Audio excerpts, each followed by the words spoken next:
Welcome to రాజనీతి. ఈరోజు మన స్టూడియోలో ఎమ్మెల్సీ కంచర్ల శ్రీకాంత్ గారు ఉన్నారు. సరిగ్గా సంవత్సరం క్రితం శ్రీకాంత్ గారు ఎమ్మెల్సీగా ఎన్నికయ్యారు. ఆ ఎన్నికలు తెలుగుదేశం పార్టీకి ఒక టర్నింగ్ పాయింట్ అనుకోవాలి. అప్పటి వరకు వైసీపీ అధికార పార్టీ అరాచకాలకు, దాడులు, కేసులు వీటన్నిటితోటి బిక్కచచ్చిపోయి ఉన్న తెలుగుదేశం నాయకులు, తెలుగుదేశం కేడర్కు ఆక్సిజన్ ఇచ్చిన ఎలక్షన్ అవి.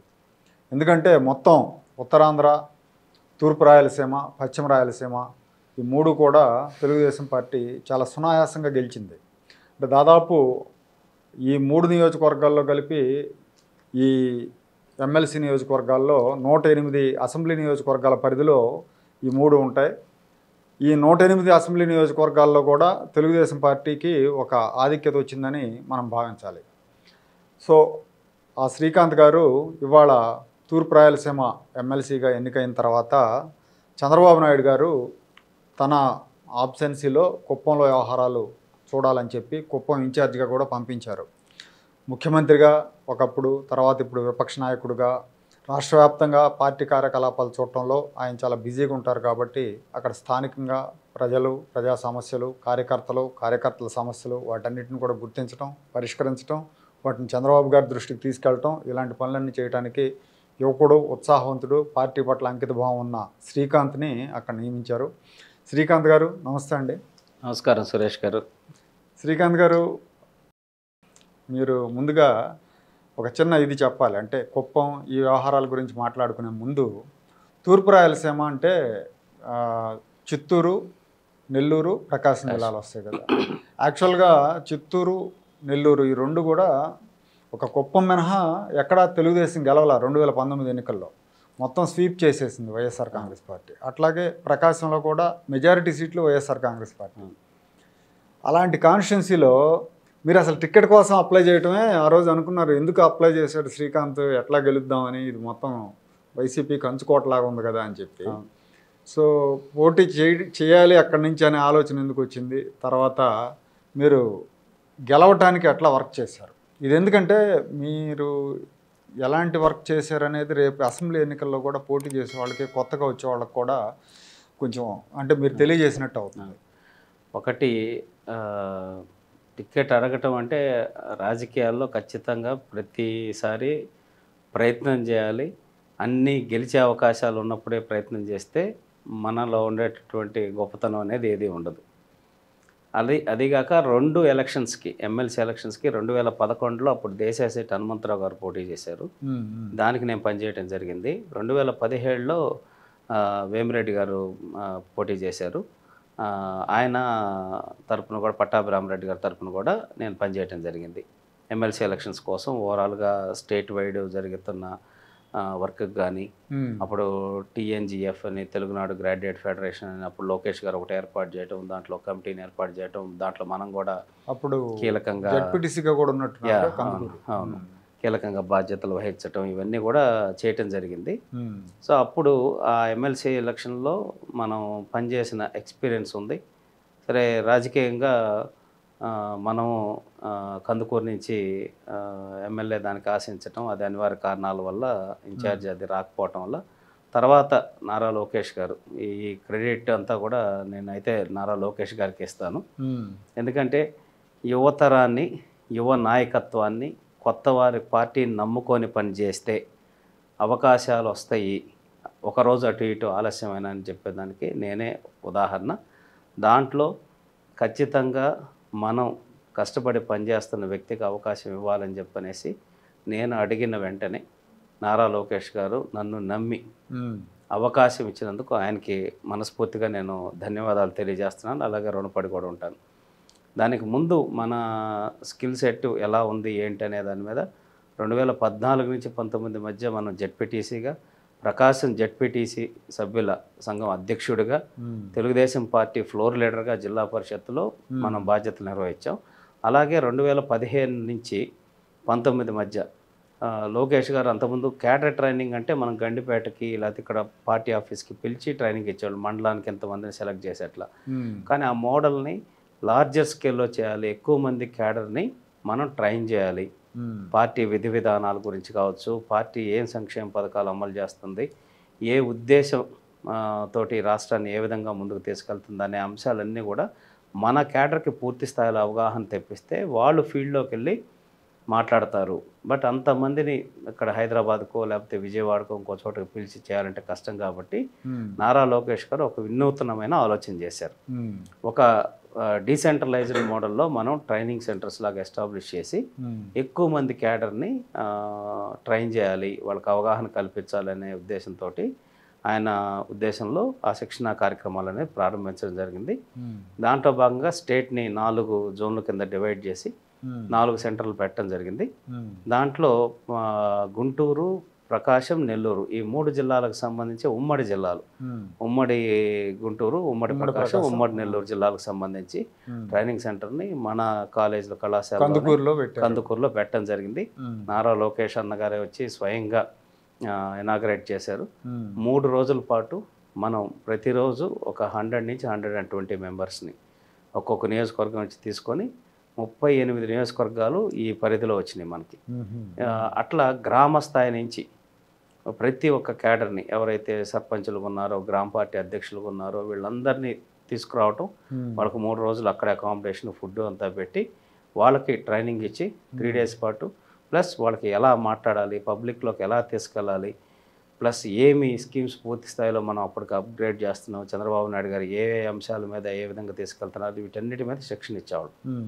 సో దానికి కంప్లీట్ బాధ్యతలు నేను నిర్వహించడం జరిగింది. నిర్వహణ బాధ్యతలన్నీ చూడటం జరిగింది. అప్పుడు ఇంకా లోకేష్ గారికి మన కమిట్మెంట్ మీద కానీ పనితనం మీద కానీ 4.5 సంవత్సరాల పాటు ఇంకొక పని లేకుండా పార్టీ పనే మనం 24 అవర్స్ పెట్టుకొని పనిచేసాం. కాలేజ్ పనులు కూడా ఫాదర్, నాన్నగారు వాళ్ళు చూసేవాళ్ళు, అట్లా పనిచేసాం. సో అప్పుడు ఇంకా క్లోజ్గా మనం ఏ విధంగా ఎంత కమిటెడ్గా పనిచేస్తాం అనేది నారా లోకేష్ అన్నకి పూర్తి స్థాయిలో అవగాహన వచ్చింది. సో ఇటువంటి వ్యక్తికి మనం అవకాశం ఇవ్వాలి ఖచ్చితంగా అని చెప్పనేసి ఎమ్మెల్సీగా అవకాశం ఇవ్వటం జరిగింది. సో నేను ఎమ్మెల్సీది అడిగి, మీరు చెప్పినట్టు ఎమ్మెల్సీ అడిగినప్పుడు నా శ్రేయోభిలాషులు మిత్రులందరూ కూడా నీకేమైనా పిచ్చా, అది ఇంతవరకు గెలవలేదు పార్టీ పెట్టినంతవరకు, ఊరికే అనవసరంగా శ్రమ వృధా నీకు అది ఇది అని చెప్పి రకరకాలుగా మాట్లాడటం, కొంతమంది మంచి ఉద్దేశంతో నేను ఇబ్బంది పడతానేమో అని చెప్పడం, కొంతమంది ఏమో వెనక వితిన్ ద పార్టీలోనే కొంచెం అవహేళన చేయటం, ఇవన్నీ రకరకాలు జరిగాయి. బట్ అంటారు అంటే గెలుస్తుందనే నమ్మకం లేకనే పోటీ కూడా లేదు పెద్దగా టికెట్ కోసం, లేదు గెలుస్తుందనే నమ్మకం ఉంటే ఇంకా చాలా మంది పోటీలు పడేవాళ్ళు అని చెప్పి కూడా అంటారు.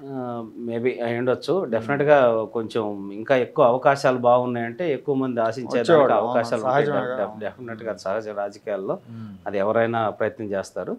సో ఆ టైంలో సింగిల్ పాయింట్ మనం అడిగిన వెంటనే లోకేష్ అన్న ఎటువంటి సంకోచం లేకుండా శ్రీకాంత్కి అవకాశం కల్పించాలని చెప్పనేసి చెప్పి చంద్రబాబు నాయుడు గారికి కూడా మొత్తం ఆయన వివరించి మనకి అవకాశం కల్పించడం జరిగింది.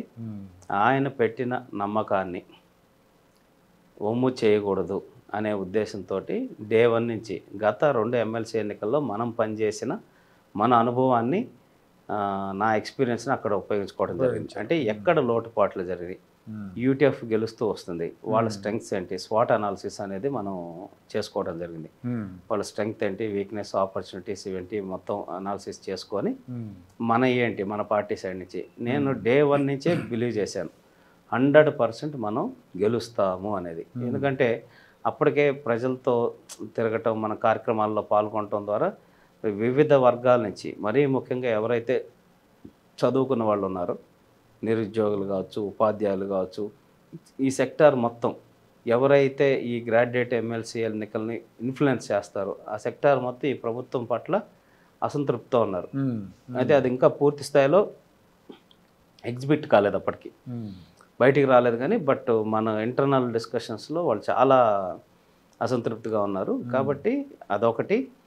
నెంబర్ 2, ఎప్పుడు తెలుగుదేశం పార్టీ ఓటర్ ఎవరు అంటే చదువుకున్న వాళ్ళు, middle class, upper middle class, వీళ్ళంతా కూడా Telugu Desam party standard vote bank first నుంచి. కొంచెం ఈ కైండ్ ఆఫ్ ఉండే వాళ్ళందరూ కూడా తెలుగుదేశం పార్టీని లైక్ చేస్తారు. ప్లస్ చంద్రబాబు నాయుడు గారు ఐటీ తీసుకొచ్చిన తర్వాత, హైదరాబాద్లో ఐటీ కంపెనీలు తీసుకొచ్చిన తర్వాత ప్రతి రైతు కుటుంబం నుంచి, ప్రతి చిన్న కుటుంబం నుంచి ఎంతోమందికి ఇంజనీరింగ్ కాలేజీలు తీసుకొచ్చారు ఫస్ట్. రాష్ట్రంలో 36 ఇంజనీరింగ్ కాలేజీలు ఉన్నాయి ఆయన ముఖ్యమంత్రి అయ్యటానికి. అట్లాంటిది 280 పైచలకు కాలేజీలు అప్పటికే తీసుకొచ్చి ఒక డివిజన్ హెడ్ క్వార్టర్కి ఒక కాలేజీని అనేది చంద్రబాబు నాయుడు గారు తీసుకురావడం జరిగింది. తద్వారా ఎంతోమంది రైతు పిల్లలకి లేకపోతే చిన్న చిన్న కుటుంబాల పిల్లలకి డోర్ స్టెప్లో ఇంజనీరింగ్ చదువుకునేటువంటి అవకాశం వచ్చింది. తర్వాత దానికి కనెక్టింగ్గా ఐటీ కంపెనీస్ తీసుకురావటం, సో ఆటోమేటిక్గా ఉద్యోగాలు రావటం. సో ఈ సెగ్మెంట్ మొత్తం అప్లిఫ్ట్మెంట్ అయిపోయి ఈరోజు వివిధ దేశాల్లో ఏ విధంగా ఉన్నారో మనం చూసాం. చంద్రబాబు నాయుడు గారు అరెస్ట్ అప్పుడు 86 దేశాల్లో నిరసన కార్యక్రమాలు జరిగినాయంటే అది ఆయన మాకు పెట్టిన భిక్ష అవకాశం కల్పించాడు కాబట్టి అనే గ్రాటిట్యూడ్ అనేది వాళ్ళందరూ చూపించడం జరిగింది. నేను అదే నమ్మా, ప్రతి విలేజ్లో మనకి 20 మంది, విలేజ్ సైజుని బట్టి 20 మందో 30 మందో 40 మందో 70 మంది సాఫ్ట్వేర్ ఇంజనీర్లు ఉన్నారు. వాళ్ళందరూ 80% మన పార్టీ సింపథైజర్స్, చంద్రబాబు నాయుడు గారి అభిమానులు. వాళ్ళందరూ ఓట్లు ఎన్రోల్ చేయించారా? Yeah, exactly. ఫస్ట్ నేను 2 ఎలక్షన్లో నేను తెలుసుకుంది ఏంటంటే ఎన్రోల్మెంట్ అనేది కీలకం దీంట్లో. ఎన్రోల్మెంట్లో అప్పుడు ఓటు ఎన్రోల్ చేసుకోరు జనరల్గా, అంత సీరియస్నెస్ ఉండేది కాదు జనరల్గా. అదే ఉందిలే గ్రాడ్యుయేట్, అదేదో టీచర్లదంట ఎలక్షను. మన లీడర్స్లో కూడా ఆ ఒపీనియన్ ఉండేది, సరే ఇప్పుడు అంత సీరియస్ ఎలక్షన్ ఏముందని. వాళ్ళు మాత్రం టీచర్స్ చాలా సీరియస్గా తిరగటం, క్యాంపెయిన్ చేయటం, ఓటు ఎన్రోల్మెంట్ చేసే దగ్గర చేశాను. ఫస్ట్ నేను ఆ రోజు టార్గెట్ చేసింది ఎమ్మెల్సీ ఎన్నికల్లో ఫస్ట్ ఓట్ ఎన్రోల్మెంట్ కీలకం కాబట్టి దాని మీద ఫోకస్ పెట్టాలని డిసైడ్ అయిన వెంటనే నాకు ప్రీవియస్గా కాల్ సెంటర్ నడిపిన ఎయిర్టెల్ కాల్ సెంటర్ అంతా నడిపి ఒక 6,000 మందికి ఎంప్లాయ్మెంట్ క్రియేట్ చేశాను కందుకూరులోనే. 200 సీటర్ కాల్ సెంటర్ నడిపి మనకి ఎక్స్పీరియన్స్ తోటి ఫస్ట్ క్యాడర్తో కనెక్ట్ అవ్వాలి. ఎలా కనెక్ట్ అవ్వాలంటే ఫస్ట్ మనం కాల్ సెంటర్ ఒకటి సెటప్ చేసుకోవాలని చెప్పారు. ప్రతి నియోజకవర్గానికి ఒక్కొక్కరిని ఎక్స్పీరియన్స్డ్ వాళ్ళని, ఎవరైతే నాకు అంతకుముందు ఎయిర్టెల్ కాల్ సెంటర్ వాళ్ళని రిక్రూట్ చేసి మళ్ళీ వాళ్ళని అపాయింట్ చేసి తర్వాత వాళ్ళ మీద ఒక హెడింగ్ మొత్తం ఒక 70 మందితో ఒక టీం సెటప్ చేశాం. ప్రతిరోజు టీడీపీ విలేజెస్ ఉండేటటువంటి గ్రామ పార్టీ అధ్యక్షులు వీళ్ళకి కాల్ చేయటం, సార్ ఇట్లా పోటీ చేస్తున్నారు కంచెల శ్రీకాంత్ గారు తెలుగుదేశం పార్టీ తరఫు నుంచి, ఓట్స్ ఎన్రోల్మెంట్ చేయాలి సార్ అని చెప్పి ఎడ్యుకేట్ చేయటం. అట్లా ఒక 10-15 డేస్ పట్టింది మనకి వాళ్ళని ఆ మూడ్లోకి తీసుకురావడానికి క్యాడర్ని. నేను బలంగా ఏమన్నామంటే మన కార్యకర్తలు కరెక్ట్గా సీరియస్గా తీసుకుంటే 100% ఆ విలేజ్లో ఉండే వాళ్ళని ఎన్రోల్మెంట్ చేయించడం పెద్ద సమస్య కాదు. తర్వాత ఆటోమేటిక్గా ఈ టీచర్స్ అదర్ ఎవరైతే ప్రభుత్వ ఉద్యోగులు ఇతరు ఉన్నారో వాళ్ళు ఎట్లా వాళ్ళకి నాలెడ్జ్ ఉంది, గ్రాడ్యుయేట్ ఎమ్మెల్సీ ఎన్నికలు ఏంటి వాటి ఓటు ఎన్రోల్ చేసుకో వాటి సీరియస్నెస్. సో టీచర్ యూనియన్స్ కూడా మనం కలవటం, అప్రోచ్ అవ్వటం, వాళ్ళని రిక్వెస్ట్ చేయటం, వాళ్ళ ప్రాసెస్ వాళ్ళు స్టార్ట్ చేశారు. ఒక్క మన బ్యాక్ ఆఫీస్ నుంచే 57,000 ఓట్లు ఎన్రోల్మెంట్ చేయించాం. సో అది that is my first success. So overall cadre side నుంచి, తెలుగుదేశం పార్టీ క్యాడర్ సైడ్ నుంచి ఒక 60,000-65,000 ఓట్లు ఎన్రోల్మెంట్ చేస్తారు. సో 1,20,000 పైసలకు ఓట్లు ఎన్రోల్మెంట్ అనేది. ఎందుకంటే ఓటు మనం ఎన్రోల్మెంట్ చేస్తే వాళ్ళకి ఒక ఎమోషనల్ కనెక్టివిటీ ఉంటుంది, అరే పాపం మన కోసం కష్టపడి ఎన్రోల్మెంట్ చేశారు. యూటీఎఫ్ వాళ్ళ సక్సెస్ ఫార్ములా అదే. అవును, వాళ్ళే వెళ్ళి ఓటర్ తీసుకుంటారు, తిరుగుతారు, ఇంటికి వెళ్తారు, ఓటర్ రాపించుకొని ఎన్రోల్మెంట్ చేయించి రావటం, మళ్ళీ స్లిప్ వేయటం, మళ్ళీ ఇంటికి వెళ్ళి అడగటం. అదే అందుకేగా ఇప్పుడు సిపిఎంకి పెద్ద ఇది లేకపోయినా యూటీఎఫ్ మాత్రం. ఎగ్జాక్ట్లీ. 2017 ఎలక్షన్లో చాలామంది తెలుగుదేశం వాళ్ళు కూడా యూటీఎఫ్కి వేశారు. ఎందుకు వేశారంటే వాళ్ళు వచ్చి ఓటు అడిగారు, మన వాళ్ళు ఎవరు అడగలేదు, అందుకని అటు వేసామని చెప్పారు. సో అంటే ఓటర్ని ఫాలో అప్ చేయడం అనేది కూడా చాలా ఇంపార్టెంట్. ఎన్రోల్మెంట్ ప్లస్ పోలింగ్ రోజు చూసా 2017లో, ఆ రోజు వస్తారు, అప్పటికి ఓటు వేయాలని ఉంటుంది. ఎన్రోల్మెంట్ చేసుకునేటప్పుడేమో సీరియస్నెస్ ఉండదు, ఎప్పుడు మాత్రం మళ్ళీ ఎలక్షన్ మూమెంట్ వచ్చాక అబ్బా ఓట్లేదని బాధపడిన వాళ్ళు చాలా మందిని చూశాను. సో ముందు ఎన్రోల్ చేసి పెడితే ఓటు ఆ రోజు వస్తాడా రాడా అనేది సెకండ్ పార్ట్ అని చెప్పాను. మనం ఎన్రోల్మెంట్లోనే ఇక్కడ హైదరాబాద్లో డ్రైవ్స్ కండక్ట్ చేశాము. మనకి అక్కడ ప్రొఫెషనల్స్ టీపీడబ్ల్యూ కానీ ఇంకా అదర్ ప్రొఫెషనల్ వింగ్స్ ఇంకా అదర్ వింగ్స్ కూడా మనకు సపోర్ట్ చేసిన ఎన్రోల్మెంట్ ఇది పెట్టారు. బెంగళూరులో పెట్టారు, మనకి బెంగళూరు టీడీపీ ఫోరం వాళ్ళు, వీళ్ళంతా ఇట్లా రకరకాలుగా సపోర్ట్ చేసి మనకి ఎన్రోల్మెంట్ కార్యక్రమం సక్సెస్ చేసాం. తర్వాత ఇంకా ఫాలో అప్ వాళ్ళకి ఐవీఆర్ కాల్స్ కానీ ఎస్ఎంఎస్లు కానీ వాళ్ళకి అంతా కొంచెం డిజిటల్ క్యాంపెయినింగ్ అనేది పగడ్బందీగా చేసాం. వాట్సాప్ బల్క్ వాట్సాప్ కానీ అన్నిటికి మించి 3,65,000 ఓటర్లకి వాళ్ళ పేర్లతోటి లెటర్లు పంపించడం జరిగింది. అది చాలా పోస్టల్లో పంపించాం, అది చాలా హ్యూజ్ రెస్పాన్స్ అనేది వచ్చింది.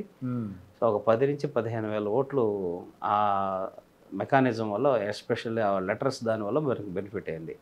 సో అట్లా మనం ఇంకా కొంచెం టైం బాగుండి సీరియల్ నెంబర్ 1 రావటం, ఫస్ట్ పేరే నాది రావటం బ్యాలెట్లో, అదొకటి అడ్వాంటేజ్ ఉంది. ఒకటికి ఒకటేయండి అని చెప్పటం, అట్లా అన్నీ కలిసి వచ్చి ప్లస్ ప్రభుత్వ వ్యతిరేకత. లాస్ట్ 15 days చంద్రబాబు నాయుడు గారు డ్రైవ్ చేసిన విధానం, అంటే ఒక లీడర్షిప్ అనేది ఎలా ఉంటుందో నేను క్లోజ్ యాక్సెస్ నా ఎలక్షన్లో చూశాను.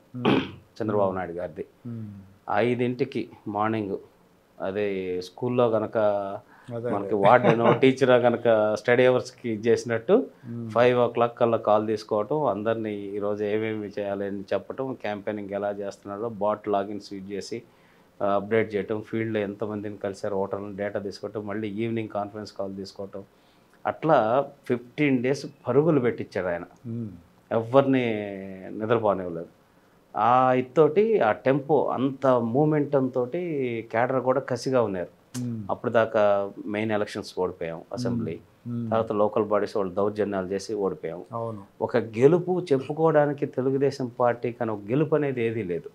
సో అందుకని క్యాడర్ కూడా ఏంటంటే విపరీతమైన కసిగా పనిచేశారు. దానికి వివిధ వర్గాలు, మనకి యూనియన్స్ కానీ అందరూ కూడా ఆ ప్రభుత్వం మీద ఉన్న వ్యతిరేకతతో వాళ్ళు మనతో కలిసి వచ్చి పనిచేయటం. ఓవరాల్గా అసలు ఎప్పుడూ గెలవని తూర్పు రాయలసీమలో 39,000 పైచలకు మెజార్టీతో గెలవటం అనేది జరిగింది. బై గాడ్స్ గ్రేస్ సక్సెస్ఫుల్గా కంప్లీట్ అయింది అది. తర్వాత ఇప్పుడు కుప్పం సంబంధించి మిమ్మల్ని ఇన్ఛార్జిగా పంపించారు బాబు గారు. యాక్చువల్గా పార్టీలో చాలామంది ఉన్నారు, సీనియర్లు ఉన్నారు, ఎమ్మెల్యేలుగా చేసిన వాళ్ళు ఉన్నారు, ప్రజలతో ప్రత్యక్ష సంబంధాలు కలిగిన వాళ్ళు ఉన్నారు. మిమ్మల్ని ఎంచుకోవడానికి కారణం ఏంటి? అంటే దాంట్లో మేజర్ రీజన్ వచ్చేసి నాకు తూర్పు రాయలసీమ పరిధిలో 36 నియోజకవర్గాలు ఉన్నాయి. ఆ 36లో లాస్ట్ నియోజకవర్గం కుప్పం. సో ఈ 36 నియోజకవర్గాల్లో నాకు ఒక ప్రోటోకాల్ అంటూ ఉంటుంది. Elected member of legislative council కాబట్టి. నెంబర్ 2, 36 నియోజకవర్గాల్లో ఒక నియోజకవర్గాన్ని మనం లోకల్ ప్రోటోకాల్ కింద స్పెసిఫిక్గా మనం ఎంచుకోవచ్చు. ఎంచుకోవటం వల్ల గవర్నమెంట్ ఒక జీవో ఇస్తుంది మనకి, at par with local MLA గారితో పాటు ఉండేటటువంటి అన్ని ప్రోటోకాల్స్ అన్నీ కూడా నాకు ఇస్తారు. ప్లస్ నేను లోకల్ మున్సిపాలిటీలో కూడా ఎక్సెప్షో మెంబర్ని, మున్సిపాలిటీ ఎలక్షన్ జరిగిన ఓటు వేయించి ప్రొసీజర్స్ అన్నీ ఉన్నాయి. సో అక్కడ 2019 తర్వాత ఎలక్షన్ తర్వాత విపరీతమైన దౌర్జన్యం, మీరందరూ మీడియాలో కూడా చూస్తుంటారు. పెద్దిరెడ్డి గారు ఇన్వాల్వ్ అయ్యారు. ఆ కాన్స్టిట్యున్సీని ధ్వంసం చేయాలనేటటువంటిదిలో తెలుగుదేశం పార్టీ కేడర్ ఒక 500-600 మంది మీద, ఒక్కొక్కరి మీద 10 నుంచి 20 కేసులు, ఎన్నో నెలలు జైల్లో పెట్టడం కానీ, కొట్టడం కానీ, సాక్షాత్తు చంద్రబాబు నాయుడు గారు వచ్చినప్పుడే అన్నా క్యాంటీన్ ఓపెనింగ్ చేస్తే అన్నా క్యాంటీన్ ధ్వంసం చేసి ఆయన కాన్స్టిట్యున్సీలో ఆయన తెరవకుండా అడ్డుకొని అట్లా ఒక భయానకమైన వాతావరణం క్రియేట్ చేశారు. సో ఇట్లాంటి టైంలో అక్కడున్న లీడర్షిప్కి ఖచ్చితంగా అధికారులతో మాట్లాడటానికి కానీ, ఏదన్నా ఒక ప్రొసీజర్ ఏదన్నా మాట్లాడటానికి అధికారులతో కానీ, పోలీస్ స్టేషన్లో కానీ ఇవన్నీ చేసుకోవడానికి ప్రోటోకాల్తో ఉన్న వ్యక్తి ఉంటే బాగుంటుంది అనేది ఒకటి. నెంబర్ 2, మనం ఎలక్షనీరింగ్ ఎమ్మెల్సీ ఎలక్షనీరింగ్ చేసిన విధానం కూడా చంద్రబాబు నాయుడు గారికి నచ్చి, సో కాబట్టి ఖచ్చితంగా ఇప్పుడు అక్కడ పరిస్థితులకు ఉన్న నాయకులకి తోడుగా నన్ను సపోర్ట్గా పంపించడం జరిగింది. ఆ బాధ్యతని గత 1 సంవత్సరంగా మనం నిర్వహిస్తూ ఉన్నాం. అక్కడికి వెళ్ళాక కాన్స్టిట్యున్సీలో మీరు అంటే వైరుపక్షం నుంచి ఎదుర్కొన్న ప్రాబ్లమ్స్ కానీ, లేదా స్వపక్షంలో కూడా యాక్చువల్గా మీరు అక్కడ ఏం గమనించారో కానీ బయటకు అయితే కొన్ని వార్తలు వచ్చినాయండి. తెలుగుదేశం పార్టీలో నాయకులు కూడా కొంత అక్కడ తెలుగుదేశం పార్టీ చంద్రబాబు గారి మెజారిటీ తగ్గటానికి వాళ్ళ వైఖరి కూడా కారణమైందని చెప్పి అప్పట్లో అనుకున్నారు. ఆ పరిస్థితులు తర్వాత ప్రత్యర్థి 2019కి ముందు కుప్పం కాన్స్టిట్యున్సీ వేరు, చాలా శాంతియుతమైన నియోజకవర్గం, అది శాంతిపురం మండలం కూడా ఉందన్నమాట. 19 తర్వాత అరాచకాలు, దౌర్జన్యాలు, మీరు చెప్పినట్టు కేసులు, దాడులు ఇవన్నీ జరిగినాయి కదా. మీరు ప్రత్యక్షంగా ఏం గమనించారు? పార్టీ వైపు నుంచి, ప్రత్యర్థి పార్టీ వైపు నుంచి చంద్రబాబు గారు మీకేం సలహా ఇచ్చారు? అంటే చంద్రబాబు నాయుడు గారు ఫస్ట్ చెప్పింది ఒకటి, 30 సంవత్సరాల నుంచి అక్కడ కొంతమంది చంద్రబాబు నాయుడు గారికి సంబంధించిన వ్యక్తులు, ఆయన కొంతమంది ఆయన క్లాస్మేట్ కానీ మురత్నం గారు కానీ, ఆయన పిఏగా మనోహర్ గారు కానీ, ఎక్స్ఎమ్మెల్సీ గవర్నర్ శ్రీనివాసులు గారు, ఇట్లా కొంతమంది వ్యక్తులతోటి ఒక వ్యవస్థను ఏర్పాటు చేసి సిస్టమ్ రన్ చేసుకుంటూ వచ్చారు. జనరల్గా ఒక 30 years రాజకీయంలో ప్రాసెస్లో చేసినప్పుడు రకరకాలైన ఇబ్బందులు, విమర్శలు, వాళ్ళు కొన్ని పనులు చేయకపోవడం, కొంత స్థానికంగా ఉండే నాయకత్వం మీద అసంతృప్తి అనేది ఉండేది సహజం. జనరల్గా ఏ రాజకీయ పార్టీలోని ఏ నియోజకవర్గంలో అట్లా ఒక రకమైన కొంచెం వాతావరణం ఉండటం, దానివల్ల ప్లస్ మొన్న ఒక్క ఛాన్స్ అనేది జగన్మోహన్ రెడ్డి అడగటం, ఈ రకరకాల కారణాలతోటి ఈ గ్యాప్స్ పార్టీలు వితిన్ ద పార్టీలో ఉండే చిన్న చిన్న గ్యాప్స్ వల్ల 2019లో మెజారిటీ 30,000కి పడిపోవటం జరిగింది. సో వీటన్నిటిని మనం రెక్టిఫై చేసుకుంటూ కోఆర్డినేట్ చేసేదానికి ఒక ఫ్రెష్ ఫేసు, ఒక ఎలక్టెడ్ పర్సన్, లోకల్ ప్రోటోకాల్ ఉండే వ్యక్తి నువ్వు ఉంటే బాగుంటుంది అనేది నాకు ఆలోచన వచ్చింది. అందుకు నీకు కుప్పం పంపిస్తున్నాను. ఖచ్చితంగా సీనియర్లందరినీ కోఆర్డినేట్ చేసుకుంటూ ఎక్కడెక్కడైతే ఇబ్బందులు జరిగినా వాటిని ఆ గ్యాప్స్ని ఫిల్ చేస్తూ నువ్వు కాన్స్టిట్యున్సీని ఒక బ్యాలెన్స్డ్ ట్రాక్లో తీసుకెళ్లాల్సిన బాధ్యత నీ మీద ఉందని చెప్పని చంద్రబాబు నాయుడు గారు చెప్పడం జరిగింది. నేను కూడా అలాగే సీనియర్స్ని గౌరవిస్తూ వాళ్ళతో కోఆర్డినేట్ చేసుకుంటూ, అట్లాగే కొత్త వాళ్ళకి ఇప్పుడు జనరేషన్ అనేది నెక్స్ట్ జనరేషన్ వచ్చేసే లీడర్షిప్. సో లోకేష్ గారు కూడా చెప్తున్నారు 40% యువతకు అవకాశం పార్టీలో ఇస్తామని. ఆల్రెడీ ఇచ్చారు కూడా, నాలాంటి వాళ్ళకి ఇచ్చారు. ప్లస్ ఇప్పుడు ఎమ్మెల్యే సీట్లలో కూడా అనౌన్స్ చేసే వాటిలో కూడా యువతకు బాగానే ప్రాధాన్యత ఇచ్చారు. అంతా బాగా చేస్తున్నారు. సో మనం కూడా అక్కడ లోకల్ లీడర్షిప్లో యంగ్స్టర్స్ ఎవరున్నారో వాళ్ళని ఐడెంటిఫై చేసి వాళ్ళకి కొత్త బాధ్యతలు అప్పచెప్పడం చేయటం అట్లా చేసుకుంటూ రావటం వల్ల ఇనిషియల్గా నా ఆలోచన విధానాన్ని అర్థం చేసుకోవడానికి వాళ్ళకు కూడా కొంచెం ఇబ్బందులు, మీకు తెలిసింది రాజకీయాల్లో కొత్త వాళ్ళ రంగంలో ఏం జరిగిపోద్దో ఏం చేసేస్తారో కైండ్ ఆఫ్ ఒక చిన్న ఇది ఉంటుంది, కన్ఫ్యూజన్. ఆ కన్ఫ్యూజన్లో నేను కొంచెం ఒక 3 నెలల పాటు రకరకాల సమస్యలు అనేది with in the party, out side the party కూడా, అంటే ఆపోజిషన్ దాని నుంచి కూడా ఫేస్ చేసాం. బట్ నన్ను అర్థం చేసుకున్న తర్వాత అందరూ ఇప్పుడు నాకు సహకరిస్తూ చంద్రబాబు నాయుడు గారికి మంచి మెజారిటీ 1,00,000 మెజారిటీతో గెలిపించడానికి రావాలనే ఉద్దేశంతో అందరూ వచ్చారు. ఇప్పుడు యాజ్ ఎ టీమ్ అందరం కలిసికట్టుగా సంతోషంగా పనిచేస్తున్నాం. 1,00,000 మెజారిటీ వస్తుందంటారా? అవును, నేను వెళ్ళే టైంకి చంద్రబాబు నాయుడు గారిని వైనాట్ 175 అని చెప్పనేసి చంద్రబాబు నాయుడు గారిని కుప్పంలో ఓడిస్తామని చెప్పాను. అది మున్సిపాలిటీ ఎన్నికల్లో ఓడిపోయిన తర్వాత. ఎందుకు ఓడిపోయామంటే కేవలం 3,000 ఓట్ల తేడాతోటి మున్సిపల్ చైర్మన్ అనేది తెలుగుదేశం పార్టీకి దూరం అయింది. అది కూడా ఎందుకు జరిగింది, ఎలా జరిగింది?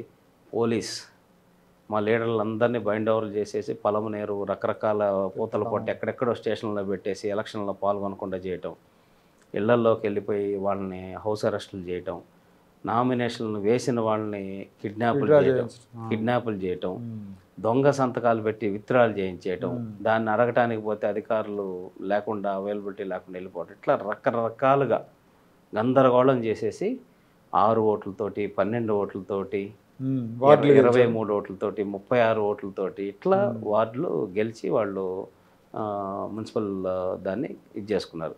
సో అప్పటి నుంచి వైనాట్ 175 స్టార్ట్ చేశారు. అది సైకలాజికల్గా ఒక కన్ఫ్యూజన్ అనేది స్టేట్ వైడ్ క్రియేట్ చేశారు. కుప్పంలో కూడా ఒక టెన్షన్ అనేది తీసుకొచ్చారు. సో మనం వెళ్ళటంతో స్టార్ట్ చేసిన నేను వెళ్ళిన తర్వాత ఫస్ట్ స్టార్ట్ చేసిన మాటే సార్ చెప్పిన 1,00,000 మెజారిటీ. సార్కి మనం 1,00,000 ఓట్ల మెజారిటీ ఇవ్వాలి అని చెప్పని స్టార్ట్ చేసాం. ఖచ్చితంగా మనం గెలుస్తాము, 1,00,000 ఓట్ల మెజారిటీతో ఇక్కడ గెలుస్తాం. ఇప్పుడున్న వాతావరణం ప్రకారం మనం ప్రాపర్గా కనుక వర్క్ చేస్తే అని స్టార్ట్ చేస్తే మన పార్టీలో కూడా చాలామంది సేమ్ నేను ఎమ్మెల్సీ ఎన్నికల్లో పోటీ చేసినప్పుడు ఎలా అవహేళన వచ్చాడు, ఊరికి వచ్చి 1,00,000 మెజారిటీ అంటే ఊరికి చెప్తున్నాడు అది ఇది అన్నారు. నేను స్టిక్ అయ్యి నేను బలంగా నమ్ముతున్నాను. సేమ్ మీరు కూడా నమ్మండి, మనం సాధిస్తాము. సార్కి అంత ఇమేజ్, సార్ చేసిన వర్క్ కానీ అంత ఉందని చెప్పి ఇది చేసుకుంటూ వస్తే ఆఖరి ఈరోజు వైసీపీ వాళ్ళు 1,00,000 కాదులే కానీ 56,000తో గెలుస్తాడు కదా చంద్రబాబు నాయుడు అని వైసీపీ వాళ్ళు మాట్లాడేటప్పుడు 30,000 వచ్చింది అనే స్థితికి ఈరోజు కాన్స్టిట్యున్సీ వచ్చింది. ప్లస్ మార్పు కూడా ప్రజల్లో తప్పు చేశాము, అరే ఒక ఛాన్స్ అని చెప్పి వేసాము, లేకపోతే లోకల్ చిన్న చిన్న ఇష్యూస్ వల్ల సార్ మీద. అక్కడ బ్యూటీ ఏంటంటే కుప్పం నియోజకవర్గంలో వైఎస్ఆర్సీపీలో ఉన్న నాయకులకు కూడా చంద్రబాబు నాయుడు గారు అంటే అభిమానం ఉంటుంది. అదే ఎందుకు ఇప్పుడు కుప్పం నియోజకవర్గం మామూలుగా ఒక మూలన ఉంటుంది చిత్తూరు జిల్లాకి. చంద్రబాబు గారి ఊరికి కుప్పానికి 150 కిలోమీటర్లు 170 కిలోమీటర్లు ఎంతో, అంతకంటే ఎక్కువే ఉండొచ్చు. తర్వాత ఆయన సామాజిక వర్గం కూడా లేదు, కమ్మ సామాజిక వర్గం లేదు అసలు. అందరూ బలహీన వర్గాలు, బీసీలు ఎక్కువ మంది ఉంటారు. అంత ఇది రావడానికి కారణం ఏంటి బాబు గారి మీద?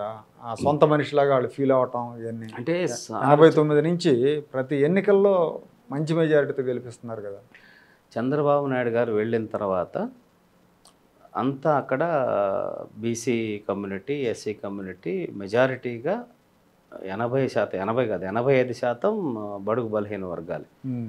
వాళ్ళకి ఏదో చిన్న చిన్న వ్యవసాయం, రాగులు, సజ్జలు, జొన్నలు ఇవి పండించుకొని ఏదో అప్పటికి పాలు కానీ అట్లాంటి ఫెసిలిటీ కానీ లేదు. ఒకటే రోడ్లు లేవు, మెడికల్ ఫెసిలిటీ లేదు, ఎడ్యుకేషన్ లేదు. చదువుకోవాలంటే కొంచెం 10th క్లాస్ దాటి ఒకటి స్కూల్ దాటి చదువుకోవాలంటే పొలంనేరు వెళ్ళేవాళ్ళు. ఇట్లాంటి వాతావరణంలో చంద్రబాబు నాయుడు గారు ఈరోజు Kuppam medical college, engineering college, polytechnic college, ITI colleges, university ప్రతి మండలానికి ఒక డిగ్రీ కాలేజీ, జూనియర్ కాలేజీ, ఒక కుప్పం రూరల్ మండలంలోనే 23 జెడ్పీ స్కూల్స్ ఉన్నాయి సురేష్ గారు. 23 జెడ్పీ స్కూల్స్ రాష్ట్రంలో ఎక్కడ ఉండవు. కొంచెం పెద్ద మండలం అది. సార్ మాకు కొంచెం ఇబ్బంది, మాకు ఇక్కడ స్కూల్ కావాలని మాకు అని కొన్ని విలేజెస్ కలిపి సార్కి రిక్వెస్ట్ ఇస్తే శాంక్షన్ చేసి అంత దగ్గరికి తీసుకొచ్చాడు ఎడ్యుకేషన్కి. సో అలాగే ద్రవిడ యూనివర్సిటీ దాన్ని బాగా గ్రూమ్ చేశారు సార్. అసలు బయటికి వెళ్ళే అవకాశం లేకుండా అక్కడ చదువుకోవచ్చు. ఇక్కడి నుంచి అక్కడ పోయి చదువుకునే స్టేజ్ నుంచి పక్క రాష్ట్రాల నుంచి కూడా ఈరోజు పిఎస్ మెడికల్ కాలేజీ పక్క రాష్ట్రాల నుంచి వచ్చి చదువుకుంటున్నారు, పక్క దేశాల నుంచి వచ్చి చదువుకుంటున్నారు. మెడికల్ కాలేజీలో, ఇంజనీరింగ్ కాలేజీలో చదువుకుంటున్నారు, ద్రవిడ యూనివర్సిటీలో చదువుతున్నారు. కేజీ టు పీజీ వాళ్ళు ఇంకా బయటికి వెళ్ళాల్సిన అవసరం లేకుండా ఉండే ఎంబీఏ కాలేజెస్ కానీ ప్రతి ఒక్కటి ఒక హబ్ కింద తయారు చేశారు. సో అలాగే వ్యవసాయం ఇప్పుడు ఇజ్రాయెల్ టెక్నాలజీ కూడా కుప్పంలోనే. ఎగ్జాక్ట్లీ నేను ఇందాక చెప్పినట్టు రాగులు, సజ్జలు, జొన్నలు తప్పిస్తే ఇంకేం పండించుకోవటం అవగాహన లేని సాంప్రదాయ పంటలు తప్పిస్తే అవగాహన లేని రైతులకి అక్కడ ఉండే వాతావరణ పరిస్థితులు, అక్కడ ఉండే వాటిని ఆలోచించి ఇజ్రాయెల్ టెక్నాలజీ ఇంట్రడ్యూస్ చేసి ఈరోజు పూలు, పండ్లు, ఆల్ హార్టికల్చర్ రిలేటెడ్ అన్ని హార్టికల్చర్ రీసెర్చ్ ఒకటి ఇన్స్టిట్యూట్ లాగా పెట్టారు. అక్కడే విత్తనాలు తయారు చేయటం, ఇట్లా ప్రతి ఒక్కటి. సెరికల్చర్ ఇంట్రడ్యూస్ చేశారు. పట్టు పరిశ్రమ అంటే ఏ మండలానికి ఏ సెట్ అవుద్దని చూసి ఈరోజు ఫ్లవర్స్ మన భారతదేశం మొత్తం వెళ్తాయి. కుప్పంలో పండే ఫ్లవర్స్ క్యాప్సికం కానీ, గెర్కిన్ అని, ఇట్లా అన్ని రకాలైన ఇవి బెంగళూరుకి ఇచ్చేస్తారు. అట్లా 2 ఎకరాలు 3 ఎకరాలు ఉండే రైతులు కూడా ఒక కంఫర్టబుల్ లివింగ్, ఒక బేసిక్ ఆదాయం, మంచి ఆదాయం. ఒక్కటి మీకు ఎగ్జాంపుల్ చెప్తా. మొన్న ఒక విలేజ్లో ఒక 2 months బ్యాక్ ఒక ఫెస్టివల్ చేశారు. బాగా టెంపుల్ ఇది అంతా కూడా చేస్తే, కుంభాభిషేకం అంతా కూడా పిలిస్తే వెళ్ళాం. అప్పుడు చెప్తున్నారు, ఏంటి ఇంత ఆర్భాటంగా చేస్తున్నారు, ఇప్పుడు ఏంటి పరిస్థితి అంటే, ఆ గ్రామానికి ఒక టమోటాలో ఆ సీజన్లో 5 కోట్లు మిగిలినాయి. ఒక గ్రామానికి 5 కోట్లు మిగిలినాయి సురేష్ గారు. ఈ జస్ట్ ఇమాజిన్, 5 కోట్లు మిగిలినాయి. వాళ్ళు 70 లక్షలు 80 లక్షలు గ్రామం తరఫున కలెక్ట్ చేసుకొని ఇంకా ఒక 10 రోజుల పాటు ఇంకా ఊర్లో ఒక జాతరలాగా, ఊర్లో ఎవరు పోయి కుల మతాలకు అతీతంగా ఎవరు పోయి వెలిగించడానికి లేదు, 10 రోజుల పాటు ఒక ఉత్సవం లాగా చేసుకొని ఆ 70-80 లక్షలు ఖర్చు పెట్టి ఆ టెంపుల్కి పూజ ఇంకా ఇవన్నీ చేసుకొని అన్ని కార్యక్రమాలు చేసుకొని చేశారు. This is because of Chandrababu Naidu గారు. సో మీరు చెప్పిన డ్రిప్ కానీ, స్ప్రింక్లర్స్ కానీ, ముందు వాళ్ళకి ఆ ట్రైనింగ్ ఆ విధంగా ఎలా చేయాలో కొన్ని కంపెనీస్ తీసుకొచ్చి వాళ్ళ రైతులకు ట్రైనింగ్ ఇప్పించడం. దీంట్లో ఇంకా చంద్రబాబు నాయుడు గారి గొప్పతనం ఏంటంటే, జనరల్గా పార్టీలు ఇప్పుడు వాడు వైఎస్ఆర్సీపీ, ఆ పార్టీ వాడికి ఆ స్కీమ్ ఇవ్వకూడదు, ఈ స్కీమ్ ఇవ్వకూడదు అనేటటువంటి కల్చర్ ఇది. చంద్రబాబు నాయుడు గారు ఏ పార్టీతో సంబంధం లేదు, ఎలక్షన్ అయిపోయిన తర్వాత అందరూ నా ప్రజలే అని చెప్పనేసి అన్ని పార్టీల వాళ్ళకి, ప్రతి ఫార్మర్కి, ప్రతి ఒక్కరికి ప్రతి ఇది ట్రైనింగ్ కానీ, స్కీమ్స్ కానీ అన్నీ అవకాశం కల్పించాడు. సో దానివల్ల ఈరోజు ప్రతి ఒక్కరు కూడా డెవలప్మెంట్ అటువంటి పరిస్థితి. అలాగే సబ్సిడీ మీద ఆవులు ఇచ్చాడు స్టార్టింగ్లో. ఆయన అందరూ చంద్రబాబు నాయుడు గారిని చూసి నవ్వారండి, ఈయన ఆవులు ఇస్తున్నాడు, వచ్చి ఆవులతో ఏమన్నా ఇదవుద్దా అని చెప్పనేసాను. ఈరోజు కుప్పం నుంచి ఈరోజు ఇప్పుడున్న కండిషన్ చిత్తూరు జిల్లాలో highest milk production constituency Kuppam. ఈరోజు 3.5 లక్షల లీటర్లు ప్రొడక్షన్ అవుతుంది Telugu Desam per day. Telugu Desam party government ఉన్నప్పుడు 2014 నుంచి 19 మధ్య అయితే 5 లక్షల లీటర్ ప్రొడక్షన్ ఉండేది. అప్పుడు దానా, బూసా ఇవన్నీ కూడా సబ్సిడీ మీద ఇచ్చేవాళ్ళం. అందువల్ల ఈల్డ్ బాగా ఆగిపోయినట్టుంది. అన్నీ ఏం లేవు, గడ్డి అన్నీ సబ్సిడీ మీద ఇచ్చేవాళ్ళు. సో ఆటోమేటిక్గా అదే ఆవు ఇంకొక 4 to 5 లీటర్స్ ఎక్సెస్ ఇచ్చేది. ఇప్పుడు ప్రాపర్ ఫీడ్ లేక ఆ ప్రొడక్షన్ అనేది తగ్గిపోయింది. సో చంద్రబాబు నాయుడు గారు మళ్ళీ మనం చెప్పినట్టు 40,000 సీమ ఆవులు ఉన్నాయండి ఇప్పుడు కుప్పంలో. నాకు తెలిసి రాష్ట్రంలో ఇంకెక్కడ ఏ ఏరియాలో అంత ఇది ఉండదు. ఈరోజు ఒక మనిషి ఆడవాళ్ళు భర్త మీద ఆధారపడకుండా నెలకి ఒక ఆవు మీద అప్ టు ఖర్చులు పోను 10,000 రూపాయలు సంపాదించుకున్నారు. చాలామంది 2 ఆవులు 3 ఆవులు 4 పెట్టుకొని పిల్లల్ని చదివించుకోవటం కానీ లేకపోతే ఇంకోటి చేయటం కానీ వాళ్ళకి ఏది కావాలన్నా దాని మీద ఆధారపడేటువంటి పరిస్థితి వచ్చింది కుప్పంలో. కుప్పాన్ని బాగా డెవలప్ చేశారు. ఇట్లా రోడ్స్ 30 ఏళ్ల నాటి కుప్పంతో పోల్చినప్పుడు అంతే, రోడ్స్ కానీ సీసీ రోడ్స్ కానీ డ్రింకింగ్ వాటర్ కానీ ప్రతి ఒక్క దాంట్లో యూ నేమ్ ఎన్ ఇట్ ప్రతి ఒక్కటి సార్ డెవలప్ చేసుకుంటూ వచ్చారు. కంపెనీస్ పెట్టారు. ఇంకా నెక్స్ట్ లెవెల్లో ఇది చేశాను. ఎయిర్పోర్ట్ 600 acres అక్వైర్ చేసి కార్గో ఎయిర్పోర్ట్ ఇక్కడ నుంచి పండించిన ఇవన్నీ కూడా మిడిల్ ఈస్ట్కి వాటికి ఎక్స్పోర్ట్ చేసేటట్టు లేకపోతే కంట్రీలో అదర్ ఏరియాస్కి ఇక్కడి నుంచే పంపించేటట్టు లాజిస్టిక్స్ హబ్ కింద చేయాలని చెప్పిన ప్లాన్తో చేసి 100 కోట్లు ఫండ్ ఇచ్చి అంతా అయింది. తర్వాత ఎలక్షన్స్ వచ్చేసినాయి, కోడ్ వచ్చేసి ఆగిపోయింది. ఈ గవర్నమెంట్ వచ్చి అసలు ఎన్ని పక్కన పెట్టేశారు, అయిపోయింది. అంటే వాళ్ళకి డెవలప్మెంట్ అంటే నచ్చదు కదా బేసిక్గా. ఊరికి మేము బటన్ నొక్కుతాం ఏదో పడుతున్నాను. ఈ మధ్య బటన్ నొక్కితే కూడా పడట్లా. ఇంజనీరింగ్ ఫీజుల్లో బటన్ నొక్కాడు ముఖ్యమంత్రి గారు, 20 రోజులు ఏమైంది, ఇంతవరకు పడలా. అందరు వెయిట్ చేస్తున్నారు. ఎప్పుడెప్పుడు ట్యాప్ తిప్పినా కూడా నీళ్ళు రానట్టు గాలి వస్తుంది ఇప్పుడు. అట్లా అప్పులకు అవకాశం లేకుండా 4 వారాల నుంచి. సో అట్లా సార్ చేసిన డెవలప్మెంట్ అనేది ప్రతి ఒక్కరికి టచ్ అయింది. సో వాళ్ళు పైకి ఎన్ని చెప్పినా లోపల ఆయన అంటే మాత్రం అభిమానం అనేది అన్ని పార్టీల వాళ్ళకి మాత్రం ఉంది. అది వాస్తవం. అది ఇక్కడ భయంతో వేసే ఓట్లు కాదు, అభిమానంతో వేసే. ఆబ్వియస్లీ అవన్నీ కూడా జనరల్గా సీమలో కొన్ని కాన్స్టిట్యున్సీలు భయంతో వేస్తాయి. అవును, పులివెందులలో అదే కదా పరిస్థితి కదా. ఓట్లు లేకపోతే పొలాలు తగలబెట్టడం, నరికేయటం, చీనీ తోటలు నరికేయటం, లేకపోతే ఆస్తులు తగలబెట్టడం, లేకపోతే చంపేయటం, ఆ భయంతో చేసే రాజకీయం. ఇది అభివృద్ధితోటి చేసేటటువంటి రాజకీయం ఆయన చేశాడు. ఇప్పుడు మీరు వెళ్ళిన తర్వాత యాక్చువల్గా చిత్తూరు జిల్లా మంత్రి పెద్దిరెడ్డి రామచంద్రారెడ్డి మీద బాగా అంటే ప్రత్యర్థులను తీవ్రంగా వేధిస్తాడనే పేరుంది ఆయనకి. చంద్రబాబు నాయుడు గారిని కూడా కాన్స్టిట్యున్సీలోకి రానివ్వలేదు. ప్రత్యర్థులను లోకల్గా ఉన్న చల్లాబాబు కావచ్చు, లేదంటే రామచంద్ర యాదవ్ కావచ్చు, వీళ్ళందరినీ కూడా బాగా ఇబ్బందులు పెడతాడు. మీ మీదకి రాలేదా? అందులో మీ ఇన్ఛార్జ్ కూడా అక్కడ వైసీపీ ఇన్ఛార్జ్ కూడా అతను కూడా చాలా అగ్రెసివ్ బిహేవియర్ ఉంటుంది, దాడులు చేయిస్తూ ఉంటాడని పేరు ఉంది. మరి ఎట్లా ఏమేమి సమస్యలు ఎదుర్కొన్నారు, వాటిని ఎట్లా మీరు అంటే ఎక్కడ మనమైతే కాంప్రమైజ్ కాలేదు. పెద్దిరెడ్డి రామచంద్రారెడ్డి గారు కుప్పం వచ్చి ఒకరోజు మీటింగ్ పెట్టి చంద్రబాబు నాయుడు 30,000తో ఓడిపోతున్నాడు అది ఇది అని చెప్పి మాట్లాడటం జరిగింది. నేను ఎమ్మటే ప్రెస్ మీట్ పెట్టి మంత్రి గారు సవాలు విసురుతున్నా, చంద్రబాబు నాయుడు గారు ఓడిపోతే నాతో సహా కుప్పం నుంచి అందరూ తెలుగుదేశం వదిలిపెట్టి వెళ్ళిపోతాం. మీరు చంద్రబాబు నాయుడు గారు గెలిస్తే మీరు రాజకీయాలు వదిలేస్తారా, కుప్పంలో అడుగు పెట్టనని మాట ఇస్తారా, సవాల్ స్వీకరించే ఇది దమ్ము మీకుందా అని చెప్పనేసి మాట్లాడటం జరిగింది. అయినా కూడా రెస్పాన్స్ లేదు. మళ్ళీ అదే రోజు పక్క రోజు మళ్ళీ కూడా ఒక మున్సిపాలిటీకి సంబంధించిన ఒక కార్యక్రమంలో అఫీషియల్ ప్రోటోకాల్ కార్యక్రమంలో ఇద్దరం కలిసి కూడా పాల్గొనడం జరిగింది. ఆ రోజు మీతో లేదు, జస్ట్ నమస్కారం అని చెప్పి ఆయన నమస్కారం చెప్పారు. జస్ట్ జనరల్ ప్రొసీజర్ అంతే, అంతేమి కట్టసి ఇదంతే, అంతమించి ఇంకేం లేదు. ఆ రోజు కూడా ఒక టెన్షన్ కరమైన వాతావరణం. ముందు రోజు నేను ఆ మాటలు ప్రెస్ మీట్ లో మాట్లాడటం, ఆ రోజు నేను మీటింగ్ రావటం, పోలీస్ డిపార్ట్మెంట్ వాళ్ళు కూడా సార్ డిస్టర్బెన్స్ అవుద్దేమో అది ఇది అన్నట్టు కూడా ఒకరు మాట్లాడటం జరిగింది. డిస్టర్బెన్స్ చేయడానికి నేనేమైనా పెద్ద ఫ్యాక్షనిస్ట్నో లేకపోతే ఇంకోటి కాదండి, ఎమ్మెల్సీని. రాజకీయ పరంగా ఏదుంటే అది వాళ్ళు మాకు మాట్లాడినప్పుడు మేము మాట్లాడతాము, మా ఇది మేము మాట్లాడతాము. అంతకుమించి ఇక్కడ వ్యక్తిగతంగా ఎవరితోటి వైరాలు కానీ ఇదేం లేదు. పొలిటికల్ పాయింట్ ఆఫ్ వ్యూలో ఆయన మాట్లాడింది నేను మాట్లాడి ఇక్కడ ప్రాసెస్ ప్రకారం ఏది ఉంటుందో అది జరుగుతుంది అని కూడా చెప్పడం జరిగింది. ఆ రోజు మీటింగ్ కూడా తొందరగా కంక్లూడ్ చేసేసుకొని ఆ రోజు మంత్రి గారు ఆయన కూడా వెళ్ళిపోవడం జరిగింది, పెద్దిరెడ్డి గారు కూడా. సో అట్లా తర్వాత 5 కేసులు పెట్టారు నా మీద. పెట్టారా? 5 కేసులు పెట్టారు. అన్ని హైకోర్టులు వేసి ఎట్ల పరిస్థితులు నన్ను అరెస్ట్ చేసి రిమాండ్ పెట్టాలని ప్రయత్నం చేశారు.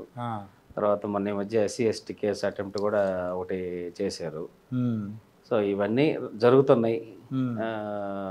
నా ఇంటి మీదకి దాడికి రావాలని ప్రయత్నించడం ఇట్లాంటివన్నీ రకరకాలు చేశారు. మేము ఒకటే చెప్పా, ఇట్లాంటి ఉడత ఊపులకి భయపడే సమస్య లేదు. చంద్రబాబు నాయుడు గారు చెప్పిన బాధ్యతని రాముడు హనుమంతుడికి ఏ విధంగా బాధ్యత అప్పచెప్పాడో ఆ విధంగా సిన్సియర్గా చూసి రమ్మంటే కాల్చి వచ్చే టైపు తప్పిస్తే ఎక్కడా మేము కాంప్రమైజ్ అయ్యే సమస్య లేదని కూడా మీడియాలో చెప్పడం జరిగింది. అలాగే పనిచేస్తున్నాం కూడా. క్యాడర్కి కూడా ఏదైనా ఇబ్బంది వచ్చినా నైట్ టైం అయినా పోలీస్ స్టేషన్స్ కానీ ఇష్యూస్ కానీ వాటి అన్నిటికీ నిలబడటం ఇవన్నీ చేయబట్టి ఈరోజు వాళ్ళకి ఆ కాన్ఫిడెన్స్ బిల్డ్ అయ్యి ఈరోజు ఫీల్డ్లోకి వచ్చి అందరూ ధైర్యంగా పనిచేసేటటువంటి వాతావరణం అనేది తీసుకురావడం జరిగింది. అంటే జనరల్గా ఒక టాక్ ఉంది, వచ్చారు ఉంటారు ఎలక్షన్ దాకా ఉంటారు, ఎలక్షన్ తర్వాత మళ్ళీ వెళ్ళిపోతారు, ఇక్కడ ఉండరు అనేది ఒకటి ఉంది. ఇప్పుడు శ్రీకాంత్ కూడా అంతే, రేపు ఎలక్షన్ అయ్యాక బాబు గారు గెలుస్తారు, శ్రీకాంత్ ఏమో ఎటో వెళ్తారు కందుకూరో లేకపోతే ఇంకో చోటకో అని అంటున్నారు. మరి ఏంటి దీనికి? అది మీరు చెప్పిన మాట వాస్తవం. అంటే వైఎస్ఆర్సీపీ వాళ్ళు కొంతమంది మాట్లాడారు, తెలుగుదేశంలో కూడా కొంతమంది మన పార్టీలో కూడా మాట్లాడారు ఆయన ఎలక్షన్ దాకా ఉంటాడు తర్వాత వెళ్ళిపోతాడని. ఆ ఫీల్డ్ నుంచి వచ్చిన ఫీడ్బ్యాక్ చంద్రబాబు గారికి తెలిసిన తర్వాత ఆయన క్లియర్గా ఇంటర్నల్ మీటింగ్లో చెప్పారు, 2029 మార్చి వరకు శ్రీకాంత్ ఎమ్మెల్సీ పదవి ఉంటుంది, అప్పటిదాకా కుప్పం నియోజకవర్గంలో నా తరపున ఇక్కడ బాధ్యతలన్నీ నిర్వహించే బాధ్యత శ్రీకాంత్ చేస్తాడని చెప్పాడు. మళ్ళీ 2 రోజుల క్రితం జరిగిన బూత్ కన్వీనర్స్, మా యూనిట్ ఇన్ఛార్జ్, క్లస్టర్, గ్రామ పార్టీ అధ్యక్షుల మీటింగ్ జరిగింది, ఇంటర్నల్ మీటింగ్ 1000 మందితో. దాంట్లో కూడా 2029 దాకా శ్రీకాంత్ ఇక్కడే ఉంటాడు, నేను అనుకున్న పనులన్నీ కూడా ఇక్కడ చేయటానికి, నాకు కోఆర్డినేట్ చేయడానికి, మీకు అండగా ఉండటానికి ఉండి పనిచేస్తాడు, కాబట్టి చక్కగా హ్యాపీగా అందరూ కలిసి జాగ్రత్తగా పని చేసుకోండి క్లియర్గా మీటింగ్లో కూడా చెప్పాడు. కాబట్టి ఎటువంటి కన్ఫ్యూజన్ లేదు. 2029 మార్చి వరకు కుప్పం నియోజకవర్గంలోనే నేను ఉంటాను, పనిచేస్తాను. ఎవరైతే నిజంగా తెలుగుదేశం పార్టీకి కష్టపడిన ప్రతి కార్యకర్తకి న్యాయం జరిగేంత వరకు వాళ్ళకి అన్ని రకాలుగా అండగా ఉండి చంద్రబాబు నాయుడు గారి దృష్టికి తీసుకెళ్ళి వాళ్ళకి న్యాయం జరిగేంత వరకు నేను ఫైట్ చేస్తాను. ఇప్పుడు ఇబ్బంది పడ్డ నాయకులు, ఇప్పుడు ఇబ్బంది పడ్డ ప్రజలు, కార్యకర్తలు వీళ్ళని గుర్తించారా మీరు? 100% ఐడెంటిఫై చేసాం. ఎవరు నిజంగా సిన్సియర్గా పనిచేస్తున్నారు, ఎవరు ఏదో పైన పనిచేస్తున్నారు, ఇట్లాంటిదంతా ఒక అసెస్మెంట్ అయితే ఉంది. వాళ్ళందరిని కూడా మోటివేట్ చేస్తున్నాం. మిగతా వాళ్ళని కూడా కొంచెం స్లోగా ఉన్న వాళ్ళని కానీ లేకపోతే ఆ సీరియస్నెస్ లేని వాళ్ళు కూడా మళ్ళీ పిలిచి వ్యక్తిగతంగా మాట్లాడటం, సార్కి 1,00,000 మెజార్టీ రావాలని తెస్తామని మాట ఇచ్చాము ఆయనకి. దానికోసం మన బూత్ పరిధిలో ఎంత పని చేస్తే, ఎంత టార్గెట్ రీచ్ అయితే మీ బూత్లో మనకి ఈ విధంగా అచీవ్మెంట్ వస్తుంది, తర్వాత బల్ల గుద్ది మరి సార్ చేత మనకు కావాల్సిన నియోజకవర్గానికి కావాల్సినవి చేయించుకోవచ్చు, మన నాయకులకు కూడా కావాల్సినవి కూడా చేయించుకోవచ్చు. కాబట్టి 1,00,000 మెజార్టీ ఆయనకి ఇచ్చి ఆయన గౌరవాన్ని పెంచి మళ్ళీ మనం ఏదైనా అడిగి చేయించుకోవచ్చు. అట్లా మోటివేట్ చేస్తూ వాళ్ళని కూడా యాక్టివేట్ చేస్తున్నాం. ఈరోజు నాకు తెలిసి ఆల్మోస్ట్ ఒక 80% క్యాడర్ ఫుల్ ఫ్లెడ్జ్డ్ యాక్టివ్ మోడ్లోకి వచ్చి పనిచేస్తున్నారు ఫీల్డ్లో. జిల్లా ఎట్లా ఉందండి? మొత్తం ఉమ్మడి చిత్తూరు జిల్లా 14 నియోజకవర్గాల పరిస్థితి ఏంటి? ఉమ్మడి చిత్తూరు జిల్లాలో ఇదే పెద్దిరెడ్డి గారి వల్ల చాలామంది ఇబ్బందులు పడటం, కేసులు కానీ మీకు తెలుసు, పొంగనూరు, తంబళ్ళపల్లె, ఇవన్నీ ఇష్యూస్ అన్నీ తెలుసు. క్యాడర్ పాపం ఎంతో సఫర్ అయ్యారు. 3 నెలలు 4 నెలలు జైల్లో ఉన్న వాళ్ళు ఉన్నారు, ఇళ్ళు వదిలిపెట్టి పారిపోయిన వాళ్ళు ఉన్నారు. మా కుప్పం నియోజకవర్గంలో కూడా చాలామంది కార్యకర్తలు పాపం 1-2 నెలలు ఇళ్ళు వదిలిపెట్టి పారిపోయిన వాళ్ళు. వాళ్ళకి తెలియదు అసలు కుప్పంలో చంద్రబాబు నాయుడు గారు ఏ రోజు ప్రతిపక్షం ఆయన ఒకటే డైలాగ్ చెప్పారు, మీరు పాత వీడియోస్ కూడా రివ్యూ చేయండి కావాల్సి ఉంటే, పోలీస్ స్టేషన్ తోటి కోర్టులతోటి పని లేని ప్రశాంతమైన కుప్పం అనేది నా కళ అని చెప్పనేసి ఆయన ఇప్పుడు మాట్లాడారు. కానీ ఈరోజు మీరు 2019కి ముందు స్టేషన్లో కేసులు, 19 తర్వాత చూస్తే ఆ ముందు 30 ఏళ్ళు ఎన్ని కేసులు ఉన్నాయో ఈ 4 ఏళ్లలో అన్ని కేసులు ఉన్నాయి. ఇంకా తక్కువే చెప్పాలంటే, ముందు కన్నా కూడా ఇంకా ఎక్కువ. ఇప్పుడే ఎక్కువ ఉన్నాయి కేసులు, ముందు తక్కువ ఉన్నాయి. అంత అరాచకంగా వెళ్ళిపోయారు. కాకపోతే ఖచ్చితంగా చంద్రబాబు నాయుడు గారు చెప్పారు, లోకేష్ గారు చెప్పాడు, కుప్పం కూడా మేము ఒక రెడ్ బుక్ పెట్టుకున్నాం. 100% ఎవరైతే క్యాడర్ని ఇబ్బంది పెట్టారో, అనవసరంగా కొట్టి కేసులు పెట్టించి హెరాస్ చేశారో వాళ్ళందరి లెక్కలు తేలుస్తానని నారా లోకేష్ గారు చెప్పడం జరిగింది. 100% చంద్రబాబు నాయుడు గారు కూడా చెప్పడం జరిగింది. పెద్ద మావోయిస్టులని, పెద్ద పాత బస్తీలు అల్లర్లని ఉక్కుపాదం వేసి అనగదొక్కినోడిని మీ పిల్ల ఆటలు నా దగ్గర కాదు, ఒక్కొక్కరిని ఏ విధంగా చేయాలో మేము చేస్తామని చెప్పి చట్టబద్ధంగా అని చెప్పనేసి చెప్పడం జరిగింది. కాబట్టి ఈసారి మాత్రం డెఫినెట్గా ఇంకా ఒక ప్రశాంతమైన వాతావరణం లేకుండా ప్రవర్తించే ప్రతి ఒక్కరూ నెక్స్ట్ 20 ఏళ్ళు అటువంటి ఆలోచన చేయాలన్నా కూడా భయపడే విధంగా లా అండ్ ఆర్డర్ని అంత స్ట్రిక్ట్గా కుప్పంలో ఇంప్లిమెంట్ చేయడానికి చంద్రబాబు నాయుడు గారు సిద్ధంగా ఉన్నారు. మొత్తం 14 ఎమ్మెల్యే సీట్లలో ఎన్ని గెలుస్తారు? ఒక 10 గెలుస్తారా? యాజ్ ఆఫ్ నౌ అయితే ఒక 9 సీట్స్ దాకా 14లో 9 దాకా గెలిచేదానికి అవకాశాలు స్పష్టంగా కనపడుతున్నాయి. ఇంకా వేవు లోకల్ ఎలక్షనీరింగ్ దానివల్ల ఇంకా కుదిరితే 1-2 సీట్లు పెరిగేదానికి అవకాశాలు ఉన్నాయి ఉమ్మడి చిత్తూరు జిల్లాలో. ఓకే అండి, కుప్పంలో లక్ష మెజారిటీ సాధించాలనే మీ లక్ష్యం నెరవేరాలని రాజనీతి తరఫున కోరుకుంటున్నాం. నమస్తే. థ్యాంక్ యూ సురేష్ గారు. నమస్తే.